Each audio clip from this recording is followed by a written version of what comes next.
Genesis chapter 17, we see one of the great debates within the history of Christianity come to life because God says, I will establish my covenant with you.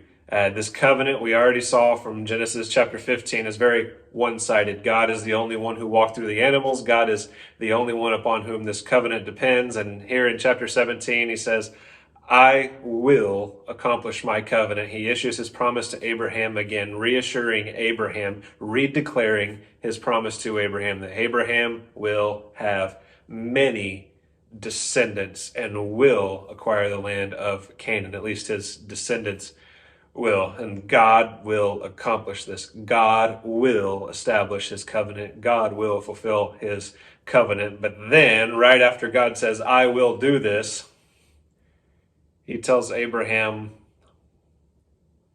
to do all his covenant, to be holy and blameless in his sight. So does God accomplish his covenant, or do we do God's covenant? Now, soteriology is not in view here in Genesis chapter 17. God is the one who fulfills his covenant.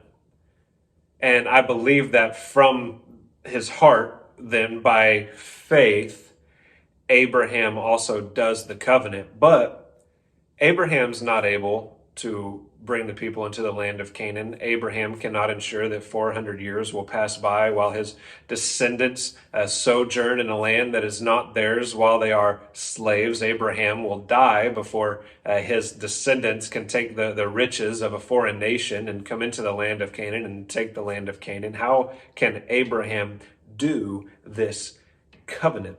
It seems kind of impossible. Sometimes I feel like God asks me to do impossible stuff.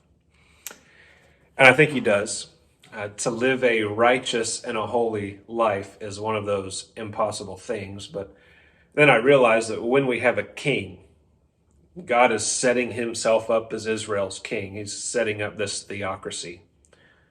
When we have a king, I realize that submitting to the king is what caused, even without a law, and there's not a written law at the time of Abraham.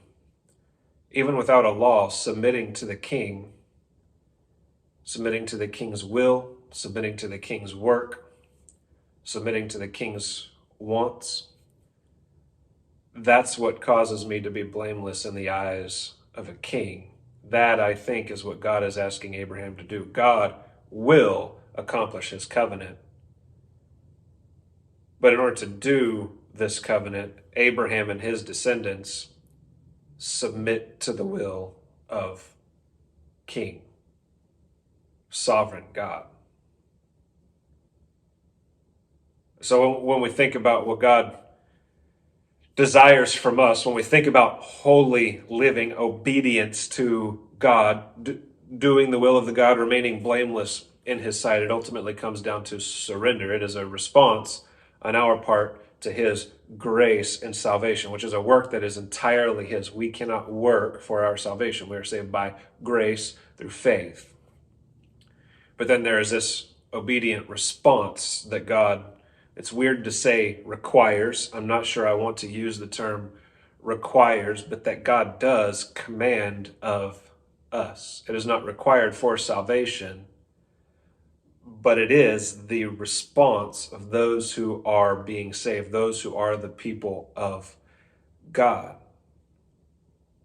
We are not a kingdom with a king if we are not submitted to the king. We haven't confessed Christ as Lord if we are not in obedience to him. So from the faith that is in our hearts, then, our belief in God that is credited to us as righteousness, like it was credited to Abraham as righteousness, from that faith, then comes about obedience to King Jesus.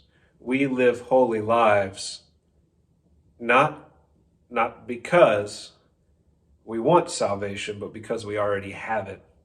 We don't play for a win. We play from a win, from the victory that is already given us in Christ Jesus. And that's what we see in Genesis chapter 17. I find it to be very encouraging that this isn't required for salvation, but it is the result of salvation. It is the result of a transformed mind, a transformed heart, and a transformed life. Our lifestyle matches our hearts. Our lifestyle comes, holiness comes out of the overflow of our hearts. What is within us ultimately comes out.